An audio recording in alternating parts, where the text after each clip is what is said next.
நம்ம அஜித் சார் நடிப்பில உருவாகியுள்ள good bad ugly படம் பார்த்தீங்கன்னா, ஏப்ரல் 10ஆம் தேதி வெளியாகும் அப்படின்னு சொல்லப்பட்ட நிலையில, இந்த படத்துடைய ரிலீஸ் தள்ளி போக வாய்ப்பு இருப்பதாக தகவலுமே வெளியாச்சு. அநேகமாக குட் பேட் அக்லி திரைப்படம் மே 1ஆம் தேதி, அதாவது நம்ம அஜித் சாருடைய பிறந்தநாளை முன்னிட்டு வெளியாக அதிக வாய்ப்பு இருப்பதாக சொல்லப்படுது. இது அஜித் சாருடைய ரசிகர்களை வருத்தத்துல ஆழ்த்தியிருக்கு. ஏற்கனவே விடாமுயற்சி திரைப்படம் தாமதமாக வெளியான நிலையில, தற்போது குட் பேட் அக்லி திரைப்படத்துடைய ரிலீஸுமே தள்ளி போகும் அப்படின்ற செய்தி ரசிகர்களை கொஞ்சம் சோகத்துல ஆழ்த்தியது.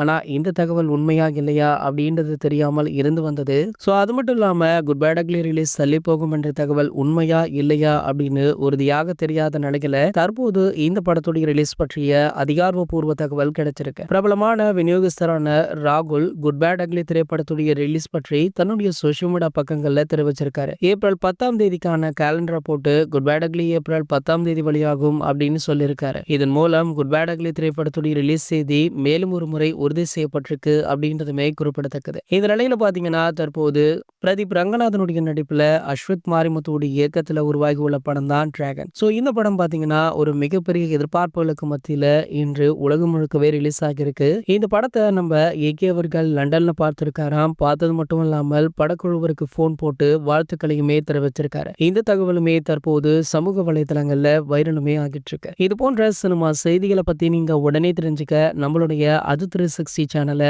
மறக்காம சப்ஸ்கிரைப் பண்ணிக்கோங்க.